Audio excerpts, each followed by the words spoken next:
This episode is brought to you by Viore. Give the active people in your life something they'll truly appreciate. Performance apparel from Viore. Whether they're into running, surfing, hiking, or even just casual walks around the block, there's something for everyone. And if you're not sure what to gift them, you can't go wrong with something from Viore's Dream Knit collection. It's the perfect gift and so comfortable. Get 20% off your first purchase today at Viore, VUORI.com/Spotify.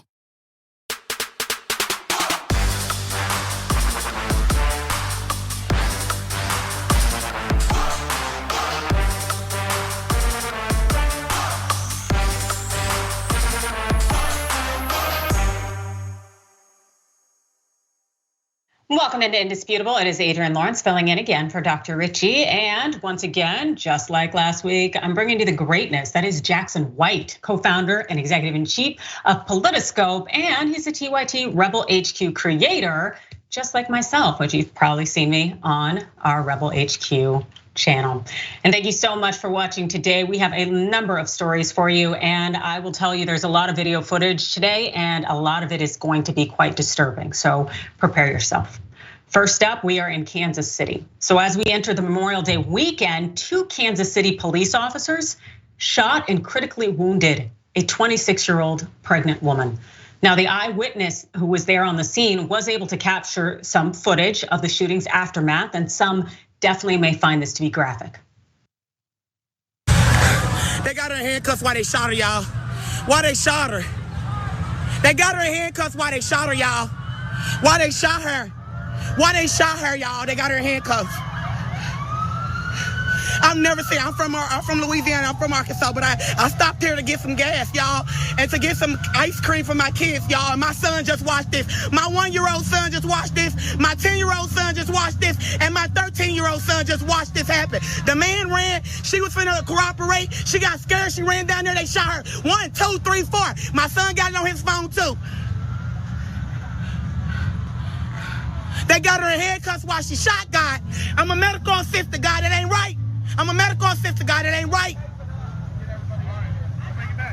My son in the store. That was Leona Hale, that 26-year-old victim who was shot by the Kansas City Police Department. Now, here is a still of Hale on the ground after being shot and police proceeding to handcuff her. Now, this maneuver in particular, given that she's pregnant, it dramatically increased her likelihood of bleeding to death. The thing is, fortunately, the 26-year-old is still alive and now is in stable condition. But the state of her unborn child, that seems to still be very unknown. Let's look at how this happened. So as reported by the Kansas City Defender, the Kansas City Police Department alleges the incident was in an attempt to arrest a woman and a man in connection with a suspected stolen vehicle. But eyewitnesses say this narrative does not add up, given the woman had her hands up and was also shot an astounding 5 times. Now, here's a picture of that eyewitness who you heard speaking over the video recording. And she goes by the name of Shadanja. And I'm unsure if this is her everyday look or if she's trying to skew her appearance in some way for safety reasons. But we definitely know that she is a hero in capturing this moment.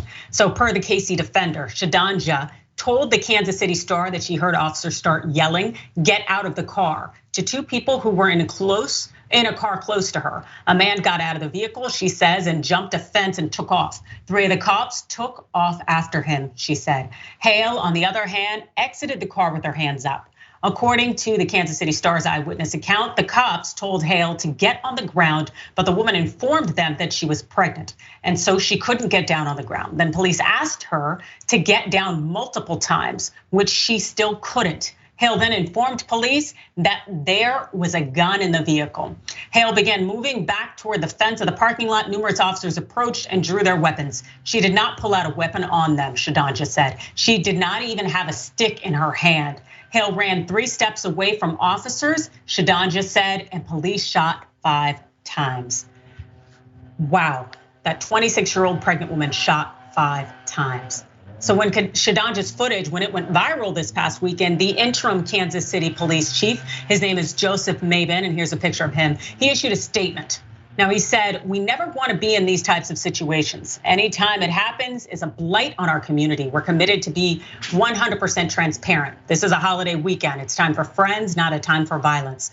Now, as it concerns a follow-up, there will be an investigation. The Missouri State Highway Patrol has been tasked with investigating the unarmed shooting of Leona Hale. It's a procedure for such an outside agency to investigate police-involved shootings, specifically involving the KCPD, as an alleged attempt at providing impartiality. But the problem here is that the KC community is already denouncing the decision to let the Missouri State Highway Patrol investigate the matter, due in part to a recent investigation that a lot of people are calling corrupt and botched that happened in the last year's shooting of Malcolm Johnson. Now, here's a still footage of the encounter with Johnson and KCPD that ended up leading to his death in March of last year once again. Now, the Highway Patrol investigated the shooting, ultimately concluding that Johnson had shot the cop there, but the security footage never shows Johnson ever having a gun. So there seems to be so many questions here, but what we definitely know is that that pregnant woman gave KCPD plenty of notice that she could not lay down on her stomach on the ground because she is pregnant. And yet they insisted and insisted and insisted. And at some point she turned away and they shot her. Jackson. So I think it's important for people to keep in mind how a huge portion of the actions that anybody takes are predetermined. And I say that to say that even though Leona, warned the police that she was pregnant multiple times, she let them know that there was a weapon in the vehicle, she was cooperating with them, they kept shouting, get on the ground, get on the ground, even though they heard her say that she couldn't do it. So again, them taking fire on her was in fact something that they expected to do upon arrival because of the picture that they painted in their head. Because at the end of the day, how threatening could any woman be to a whole, squad of police or any single individual, man or woman? It's not. It's just that she's a Black woman, so there's no consideration taken for her. And so this is why it's so important for people to get very involved in community politics, because that's where change can occur. And this is a change that we all want to see. So. Absolutely, and I don't even know if she was even driving the vehicle that they purport was stolen to begin with. And also if there was any thought that the individual stealing the car were presenting any kind of threat at all. But it mesmerizes me that this pregnant woman who is probably apparently pregnant and says she's pregnant cannot lay down face first. And yet that's not good enough for police. They still want her to jeopardize the life of her child. And she is scared, I'm certain. And having all of these officers' weapons pointed at her, the reality that she may lose her life and the life of her child. It's absolutely devastating. And as we've seen before, at least once in the instance with KC's Highway Patrol or the Missouri State Highway Patrol doing the investigation, the fact is that there may not be justice done, and it is not okay.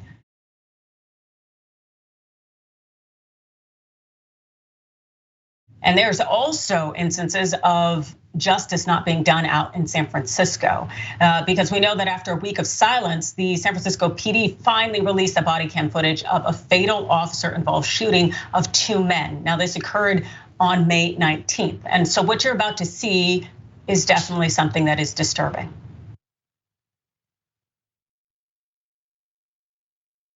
We can sort that out. You have to drop the knife first. Yeah, 105. Code 3 to Mariposa and Owens, please. Listen to me. We cannot solve this. You told me that he attacked you, and I believe you.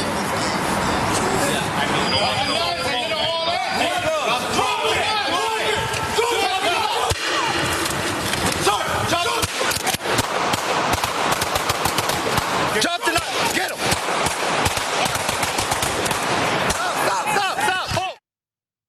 Now those 2 men there, they've been identified as 57-year-old Michael Mefiahan and 49-year-old Rafael Mendoza. Now, the San Francisco Police Chief Bill Scott, whose picture is here, and other officials, they spoke during a virtual town hall on Friday when presenting this body cam footage. Now, when the San Fran Police Department makes it a policy to hold a town hall 10 days after a shooting, Chief Scott faced criticism for initially withholding this information. And the 4 officers involved, however, their information has been put on the streets. They've been identified as Trent Collins, Joshua DeCase, Aiden O'Driscoll, and Danielle Rosea. Now, Scott stated that it was premature to comment on whether those officers used an appropriate amount of force. But we do definitely have a little bit more context, then we can hopefully make that decision for ourselves. So per CBS San Francisco and the Associated Press, police were dispatched to a San Francisco street under a highway overpass around 8 p.m. after a 911 caller reported that a man who was possibly homeless was violently beating someone underneath a tarp. The caller said the man appeared to have two large sticks or rods the size of baseball bats.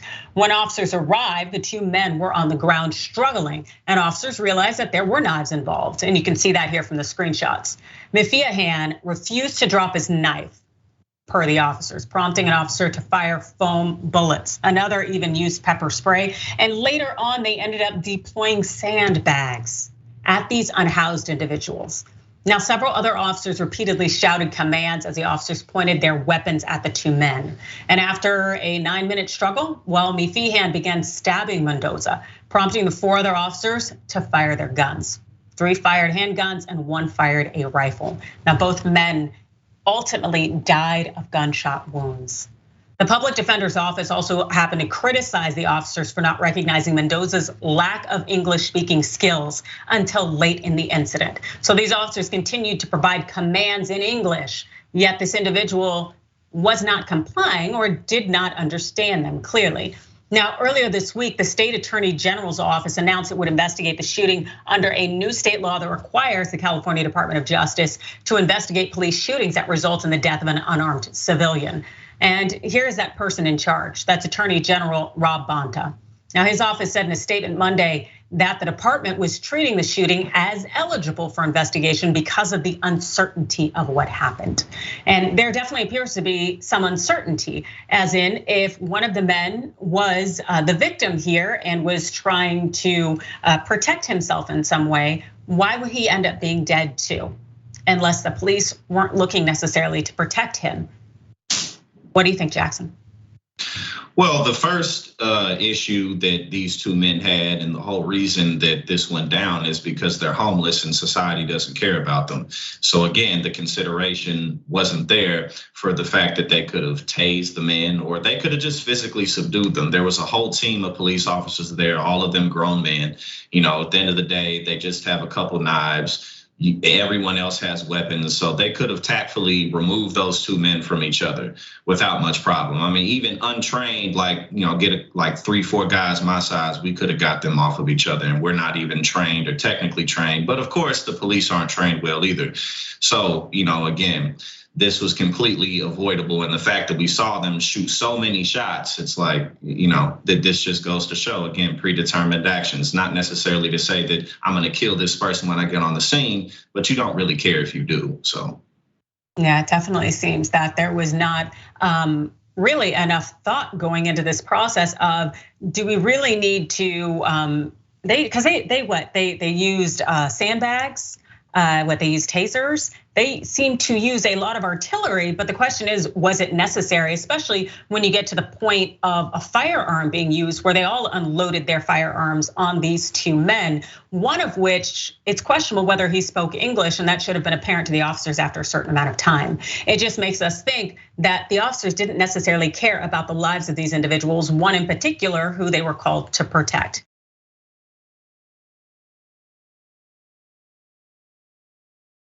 And it doesn't seem to be something that is just unique to the United States, but it is happening abroad as well. And Brazilians right now are taking to the streets in protest. And this uprising was sparked last week when video went viral of Brazilian highway police trapping a mentally ill black man in a police vehicle and gassing him to death. This footage is without a doubt very disturbing.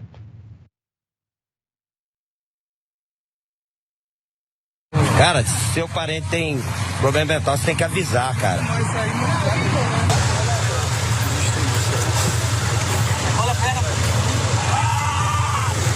matar o cara aí dentro do carro. Vai matar mesmo. Meu Deus do céu, cara. O cara trancado nesse.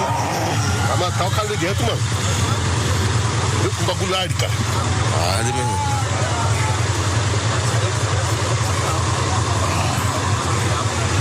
Vai matar o cara, velho.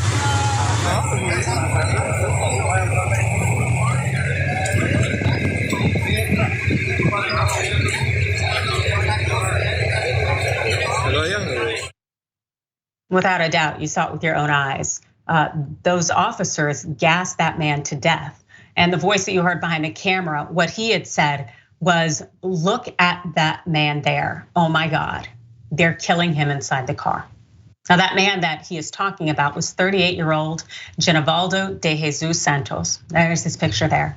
He was pronounced dead at the hospital on Wednesday, and the unarmed man was suffering from schizophrenia when Brazil's federal highway police fatally gassed him on the side of the road.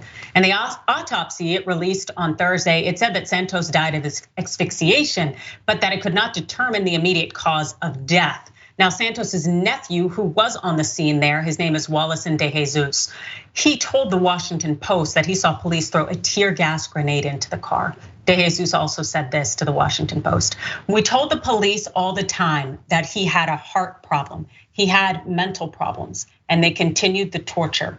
Tell everyone to stay away. Brazil's federal police released a statement Thursday that said that they were investigating Santos's death in the city of Umbaba in the northeastern state of Sergipe. And forgive me, I butchered those, I'm sure. In a separate statement, the federal highway police also said it would cooperate with investigating authorities and had already suspended the officers involved in the incident. And even in a country that is numbered by rampant police violence and instances of it, the video still sparked horror and outrage across Brazil. The video has sparked protest in Santos's hometown and calls for justice across Brazil, where police are notorious for warlike raids encouraged by far-right Brazilian President Jair Bolsonaro, as part of his crime-fighting agenda. And additionally, because Santos was Black, his death also has reignited anger of the police in terms of its historical discrimination and disproportionate use of force against Black individuals there. Of course, police provided contrasting accounts of the events. What they said here is that the officers claim Santos actively resisted, and police, as they approached, according to a statement released Wednesday, and that he fell ill during his transfer to the police station. Nothing about them gassing him. And Santos's wife, who said her husband had been living with schizophrenia for 2 decades but was never violent, well, she said that she is struggling as well as the family is as well, as you could imagine. Jackson, does this seem like it's in any way reflective of justice or how a system should operate? Absolutely not. And at the end of the day, this is the price of authoritarianism. And this is the only way that it can truly function within a society, is you have to not necessarily just systematically remove people, but keep people afraid of the might that you can bring down on them. And these types of forces are very alive and well in our country. They're alive everywhere because it's really just the uglier sides of human nature that can take control and be focused on order. You know, the elements in our society that are taking abortion rights away from women, that don't want groups outside of their homogenous clique voting or participating in the democratic process, and just that overall group that feels that everything's being taken away from them as the great replacement is marching down the streets. These are the real world threats of these types of movements and policies. So it's not far-fetched to say that this type of stuff can happen here, and that we need to be vigilant and that we need to stay as involved as possible, because again, this is the price that has to be paid. Absolutely, and when we see these far-right movements take over, we're seeing tyranny in play, and that's not something that just sits within one particular region. It will cross borders.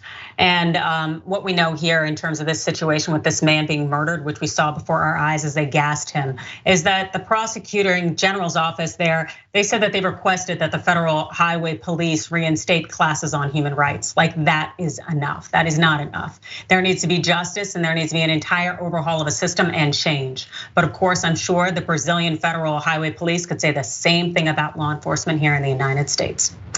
As Dr. Richey would say, stick and stay.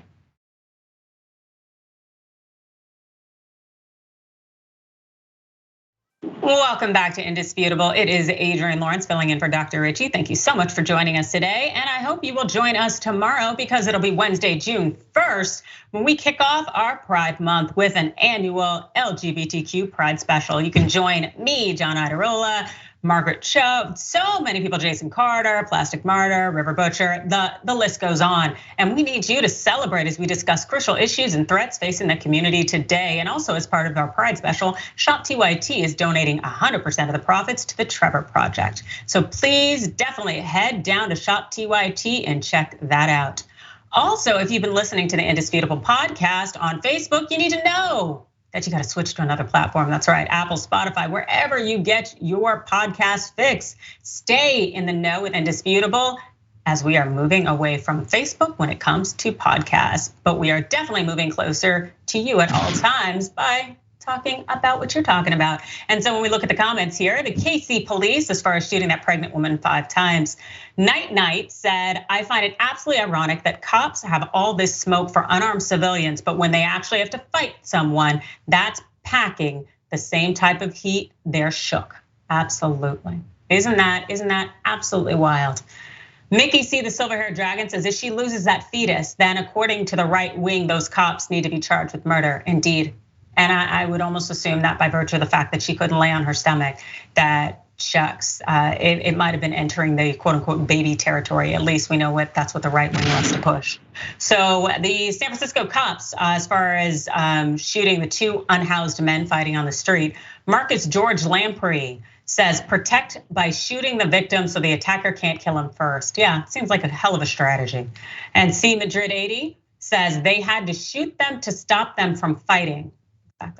Brazilian cops gassing the mentally ill man to death. Descendant PM says fascists are the same no matter where you go. Ain't that true? And as far as Fiddle of Gold, Brazilian police are brutal. They are bad in the US, but there, considering the amount of war and government issues in Brazil, yeah, I'll stick with the US. Oof, well, hey, you said it. But there are some things that are definitely seem to be somewhat unique to the US, and that is Karens. I wish a Karen would. You want to call the police on them for having a barbecue on a Sunday? I feel free. Back off. I'm going to tell them there's an African-American man threatening my life.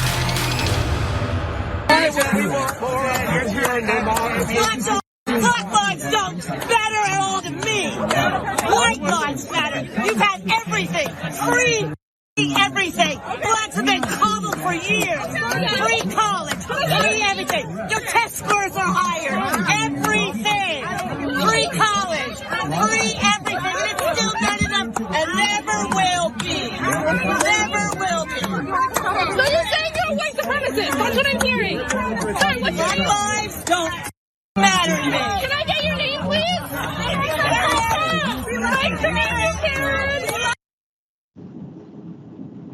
It is so incredibly wild to me. These people who push these false narratives, this thought that Black people get everything for free, all the opportunities, access to colleges, and don't have to pay anything. If somebody could let me know so I don't have to pay for my student loans, that would be spectacular. In fact, I want a refund on all the loans I paid. It's just so incredible how people push these narratives as a way to diminish the actual experience that Black people have in our society, and just to allow white supremacy to continue to reign. Jackson? Yeah, well, the entire logic of what this woman was doing is that something's being taken from her and her family and her friends. Otherwise, she wouldn't be out there. Just the general advancement of minorities, Blacks, Latinos in this country, period, is taking away from her. Because in reality, she has nothing to be afraid of, and she has no reason to think Black Lives Matter or the want for the advancement of Blacks in this country to feel like that's a problem, or it's not. It's just that she thinks that everything's being taken from her and life is now harder. It would be easier if it wasn't for all these Blacks and all these colored people taking everything away. So that's all it was. Where's the bird food at? Let me find it for you. You're gonna help her? You're gonna help this woman who is yelling racial slurs in your store? I'm a customer just like you, bitch. Mind your own business, what you say. Yeah. You need to mind your own concerns, not ours. What are you gonna do about this, sir? Make her leave. That's what you need to do. She's harassing me. I was just a customer. All I said was the lady needed to go back to Mexico. I don't need all this. Dad. 2 people can play the video thing. Video thing is so stupid and immature. That's immature. That was in Target, and according to the on-screen text, the Karen and her husband, they had been going up and down the aisles in the store, yelling at a Target employee to go back to Mexico, and of course, using a 5-letter word that I'm not gonna repeat, but starts with a B and ends with an H. And it clearly shows that this individual is trying to spout some low-key racist, ethnocentric nonsense in Target. And we also saw that the Target team member was made aware of this. Let's see how that manager continues to help the Karen as opposed to maybe doing what should be right, which is sending her out of the store. Is it in the lawn and garden section? It should be. Let me look it up on my phone. I'm confused about why you're letting her yell, "Go back to Mexico" at your employees, and you're here to help her find the bird seed and not to remove her from the store. Because you have an employee that can't speak English. And I made a comment for her to go back to Mexico, and she can't speak English. This is America. We speak English. There is no racial slur in that. We speak English in America. I'm gonna assist this guest in finding some. I can't speak Spanish. I'm not going to Mexico. Over here. Sure. All right, thank you. And they don't need to come here if they can't speak English. Wow. First of all, I definitely commend the shopper for intervening and speaking up on behalf of the Target employee who likely felt that the customer is always right, that she couldn't push back or say something, maybe for fear of jeopardizing her job. And so for this individual to intervene and confront this woman as well as the manager, my hat is off to her. We need more allies and accomplices like that. As far as the manager goes, trash on trash. The moment you heard that woman essentially engage in that harassing racist behavior should have been the moment you told her to wheel herself out the door and to go find another institution to patronize, because it is completely and totally unacceptable. And the manager was doing nothing to address it. This is a problem and it is completely unacceptable. And it is very, very unfortunate as well that Target has not addressed this situation. Jackson.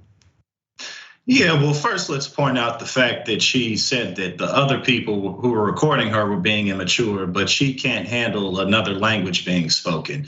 Riding around in her cart like, don't be coming in my damn Target speaking your Mexican jibber jabber. You know what I'm saying? Like, and people like this always kill me because it's like, we speak English here. Like a lot of languages are spoken here. I speak Spanish. And I was born and raised in this country. In no way am I a Latino, but I speak 2 languages. So it's like, what are you talking about?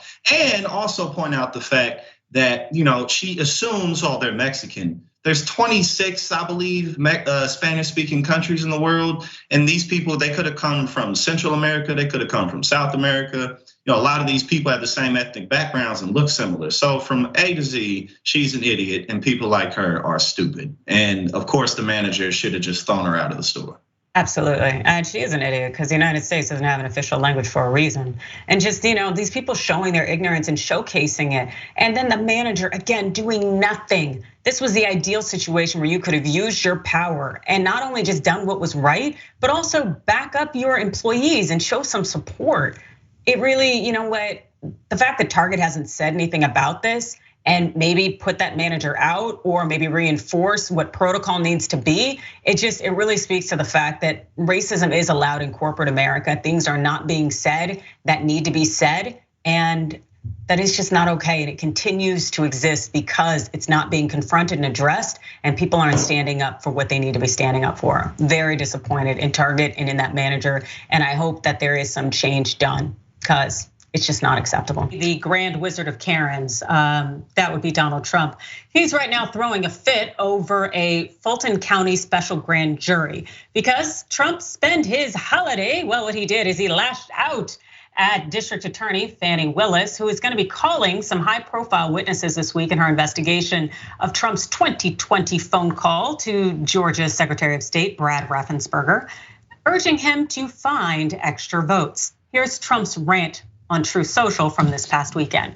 He said, the young, ambitious, radical left Democrat prosecutor, unquotes, of course, from Georgia, who's presiding over one of the most crime-ridden and corrupt places in the US, Fulton County, has put together a grand jury to investigate an absolutely perfect phone call to the Secretary of State. Many lawyers from both sides were knowingly on the call. I also assumed it was taped. I called to fight a rigged, stolen election, and they go after me instead of the people that rigged and stole it. God bless America. It's so interesting. I love how he says there were lawyers on the call, as though having your lawyers present doesn't mean you might be committing crimes. One of his lawyers in particular, I believe ended up in handcuffs, but I'll move forward because it definitely seems that Trump has a few reasons to go full Karen and be all upset in this moment. And one of those reasons would definitely be that Raffensperger, who publicly denied Trump's claim that the Georgia election was stolen from him. Well, Raffensperger just handily beat Trump's backed candidate to the surprise of many. This is what the Huffington Post said. Trump endorsed US Rep. Jody Hice, who got 33% of the vote compared with Raffensperger's 52%. Now, Raffensperger's upset win may be linked in part to Democratic crossover votes. His victory was the one that surprised Trump the most, according to the Atlanta Journal-Constitution.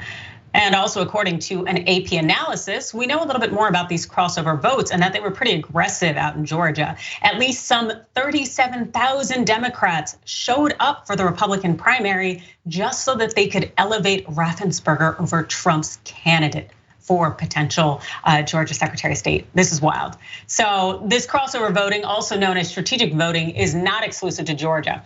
This primary season as voters across the political spectrum work to stop Trump-backed extremists from winning control of state and federal governments. The phenomenon is playing out in multiple primary contests, sometimes organically and sometimes in response to a coordinated effort by Trump's opponents. That's right, people are rallying to fight back against Trump, even if they're not in that particular political party. Also, Trump definitely seemed to be terrified because Raffensperger is set to testify tomorrow before that special grand jury that Fani Willis is putting together. The Secretary of State is slated to be a lead witness in this investigation. And on the table is whether Trump's attempt to interfere with Georgia's election amounted to racketeering. So what we've seen so far is that Willis's investigation appears to now represent the biggest single legal threat to Trump, given that there have been no clear signs that prosecutors at the US Department of Justice or the New York District Attorney's Office are actively preparing to bring criminal charges against a former president. I think that would speak why he is focused on Fani Willis and Fulton County right now. What do you think, Jackson? Well, whenever Trump is screaming the loudest is when he's worried about something. And from everything that I've seen from him, I think one of the biggest things that he's concerned about is his legacy on paper, the way that history is going to remember him once the lights get turned on in the club and everybody sees what's up. You know what I'm saying? Once it's time for everybody to leave and you see what's up, Trump's worried about what's going to be on paper and how people are going to remember him. Because at the end of the day, Trump fumbled and stumbled his way into the presidency. He didn't really want the job. He just wanted it for the clout. And because it was right place, right time, he happened to get in there. So he's really kind of a historical phenomenon, not a good one. But, I think that this, he was on phone saying, just find me 11,780 votes. So there's definitely a lot of meat here. This isn't a nothing burger and he knows it. No, exactly. And the thing I like about Fani Willis is that she's going even beyond that phone call and looking for more, because she really wants to lock in her case and ensure that there is something that she can hold on him. Because of course, if you're going to go after a former president, it's, hey, that's something I don't think a lot of people have done out in these legal streets. And so you want to make sure your case is airtight. And so I definitely commend her for taking all of these steps that are necessary because he's breaking the law. And we all know that, we saw it, we heard it, and that's something that Trump is probably used to doing very much in the private sector. But when you are gambling with American votes and American lives, and as well as our democracy, there needs to be accountability. And so it would be great to see actual accountability. But then again, this is the United States, and accountability is only had for those of us of a certain melanin count or gender. So much could be said, but we will say it a little bit later after we return back. Stick and stay, as they say.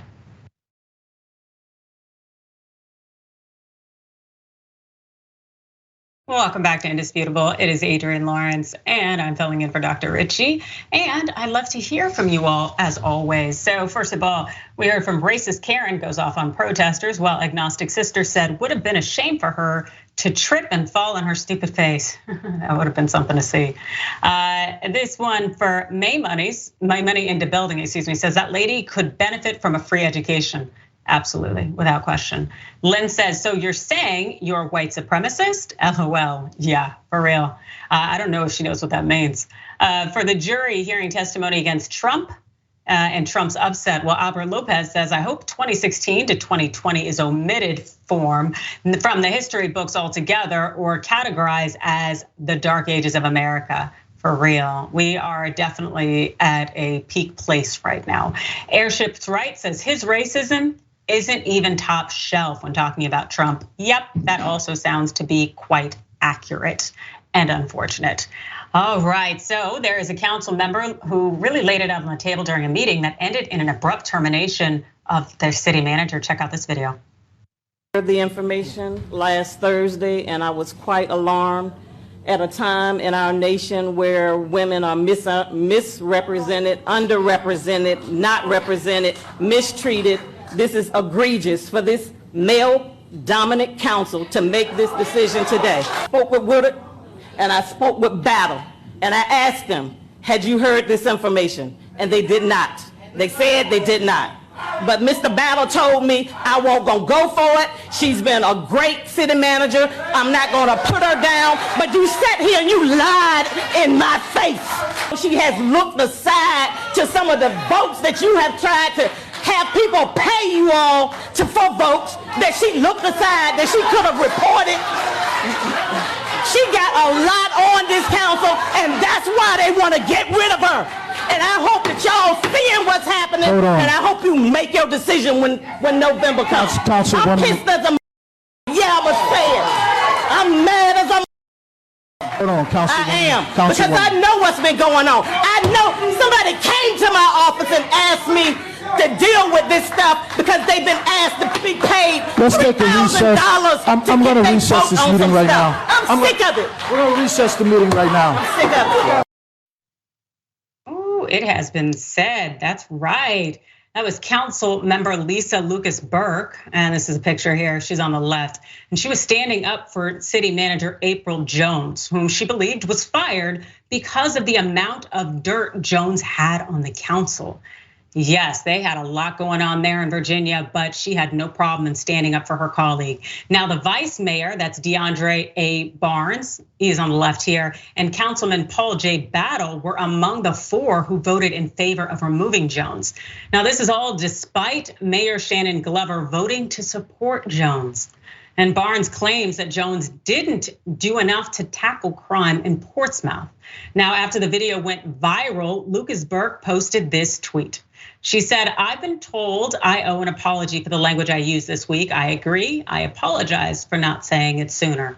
That's right. She went ahead and doubled down. She did nothing wrong in standing up for her colleague and ensuring that they're doing what they should be doing, which is representing their constituents and not playing politics. I really felt the fire in that. You, Jackson? Yeah, that's absolutely the type of leadership that's the most powerful, and that's the type of leadership that we need, especially as we push forth policies to just make society a bit more equal in terms of that access to opportunity that we have. But also, I want to point out that this is the type of stuff that happens in government and business all over the place, and it often goes overlooked because people aren't necessarily involved in community politics. But people will sit in city council seats often for decades going unopposed, and they end up, having power and influence to where they can kind of get rid of people like this. So it's good that we're able to see this viral video to bring attention to this situation. However, this type of stuff happens all the time, and it's why it's important for us to be as involved as we can in our community so that we can hold these people to account. Absolutely. Having this video taped and also have the option with social media of it going viral, it's changing the game in terms of accountability and ensuring that citizens, constituents know what is going on. Because as you know, there are things that we need to keep our fingers on the pulse of. We need to be following every day and to be involved in. And local governments and how they operate is definitely one of those. Also, one of the things we should be keeping our pulse on is mass shootings and the problems we're having with young people having access to guns. There's a 5th grade student in Florida who was just arrested over the weekend and charged with sending a text message threatening to carry out a mass shooting. This right here is it's so incredibly unfortunate. It happened at this Patriot Elementary School. Now, when the messages were discovered, school officials immediately notified the police and they started investigating. The 10-year-old boy was interviewed and charged later with making a written threat to conduct a mass shooting. And that's what led police into the police vehicle. Now, authorities are right to be alarmed, since the mass shooting at Uvalde, Texas. What we've seen is that at least 15 mass shootings have taken place across the United States since last Tuesday, from California to Arizona to Tennessee. This Memorial Day weekend alone, spanning Saturday, Sunday, and the federal holiday on Monday, there have been at least 12 mass shootings. That's per the Washington Post. What more they said is that the Gun Violence Archive, that's a nonprofit research organization, defines a mass shooting as one in which 4 or more people are shot or killed, not including the shooter. Several of those shootings occurred at parties and one at a Memorial Day event. At least 8 people have been killed and 55 injured in the mass shooting over the holiday weekend, according to GVA and local news sources. Since the Uvalde shooting last Tuesday, at least 11 people have been killed, 67 injured in mass shootings. This tells you a lot about our nation and our gun problem and the fact that we're not getting any change. Now, here's some details on some of those shootings over the weekend. So on Saturday evening, 6 teens were injured by gunfire in Chattanooga, Tennessee, in what Mayor Tim Kelly said was probably an altercation between other teenagers. The victims, who were between the ages of 13 and 15, were transported to the hospital. 2 had life-threatening injuries, according to the Chattanooga Police Department. Sunday, it was at least another 5 mass shootings, including one at a Memorial Day festival in Taft, Oklahoma. Authorities said 1 person was killed, 7 people were injured, including a minor. The Oklahoma State Bureau of Investigation said a suspect turned himself in and was in custody. Friday afternoon, Michigan, officers in Mecosta County found 3 children under the age of 10 and a woman dead of apparent gunshot wounds when they responded to a report of a man with a gun and shots fired at a private residence. They also found a man with a gunshot wound to the head who was taken to a hospital. Relatives told a local news outlet that the children were siblings and were 3, 4, and 6 years old, and that the woman was their mother. When will this stop? And it's not going to stop anytime soon, I can guarantee it, unless legislature or lawmakers do something. Because as much as these firearms seem to fill the coffers of gun manufacturers and the NRA, they aren't doing anything but putting us in coffins. Jackson. And the unfortunate thing is that mass shootings happen so much in this country and that they've been happening so often for so long that it's easy for the public attention to shift to other things because we're also dealing with so many other issues. So the fact that mass shootings happen so much is actually some of what allows gun manufacturers to keep making their money because it's overwhelming for people. Until the shootings happened in Buffalo, public attention to mass shootings really was lower than it had been because, again, we were focused on abortion rights and all those other issues dealing with the Biden administration. And the fact that a 10-year-old had to be arrested and charged just really goes to show the shame that our law enforcement all over the country has to be ready and prepared for these types of things at all times. So exactly like you said, until legislation is passed, this is going to be an issue that can't be stopped.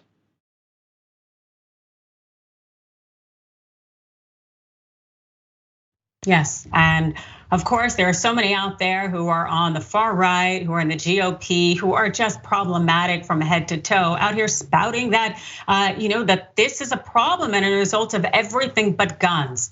Check this out. What in the red state hell?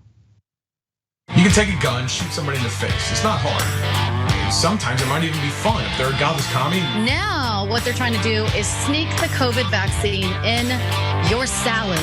I hate math. Somebody say amen.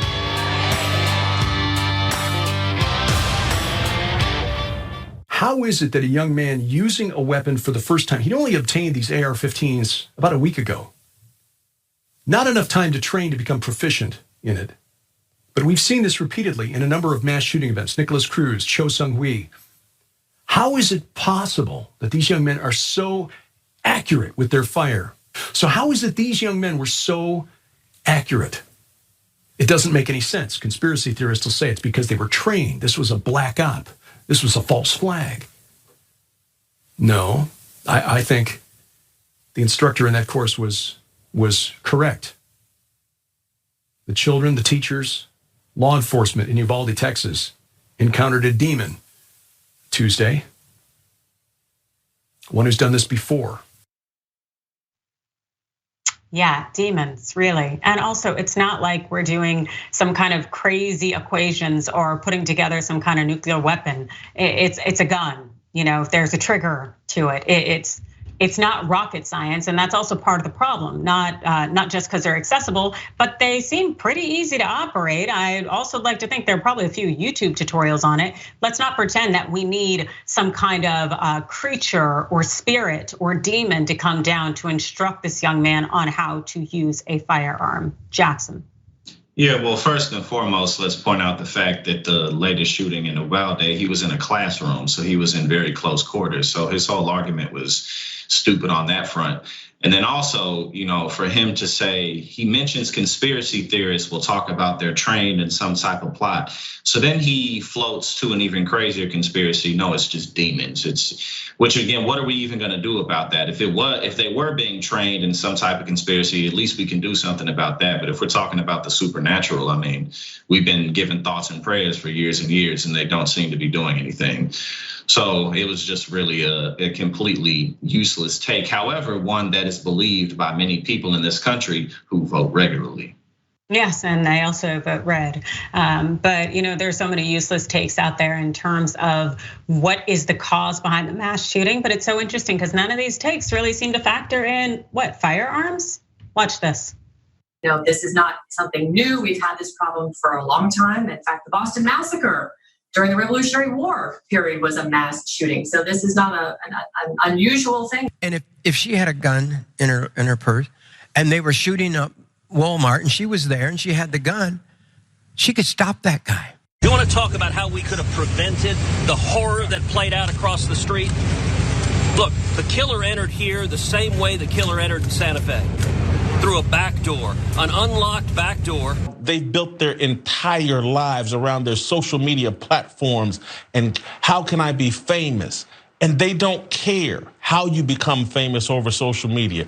If it's the slaughter of other human beings or if it's shaking your rear end nakedly on an OnlyFans account. Kids are exposed to all kinds of horrible stuff nowadays too. I look back and I think about the horrible stuff that they hear when they listen to rap music, the video games that they watch from a really early age with all of this horrible violence and stuff. And lockdowns dramatically increase the incidence of mental illness among young people, and in 10 days we've seen 2 mass shootings by mentally ill young people. Could there be a connection? Now, that's not finger pointing. It's not to blame Fauci for yesterday's shooting. We're not that low. We're not Joe Biden.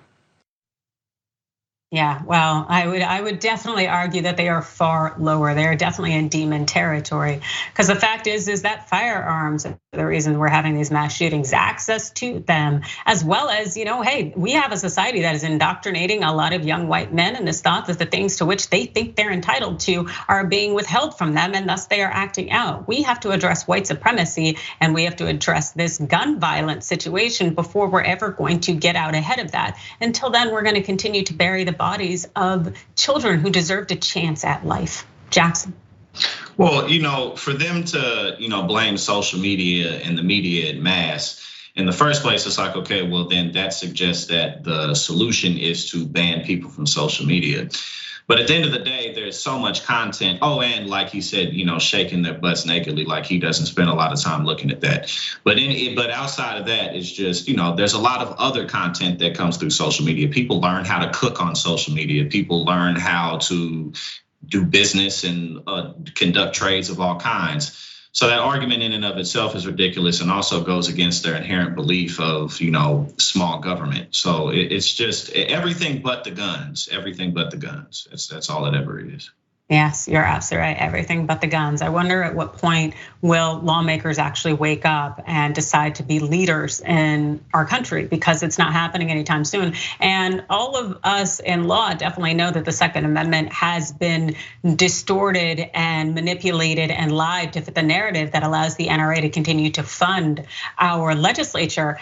But at the same time, when are we going to actually step in and do something? Because our future is hinging on our ability to do something about the access to guns, these firearms, these war weaponry that people have in their homes for no damn good reason. It gets old, but hopefully someday there will be a new day and things will change.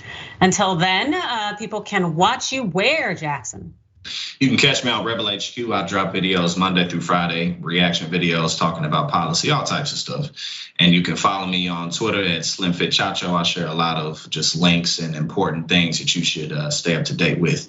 So it's definitely been good being on here with you again. Looking forward to next time. Yes, I am looking forward to it as well. And hopefully we won't have so many heavy stories. It just seems like everything is just, ugh. Yeah. But I will be on Rebel HQ. You can check out my segment Overruled. Also, I'll catch you here probably weekly. And in the meantime, you will hopefully have Dr. Richey back tomorrow. If not, could be me. But I want to thank you so much for watching, and please stick with us as there will be a replay of the bullpen that you will enjoy, I assure you. Once again, thanks for watching. And as Dr. Richey says, stick and stay.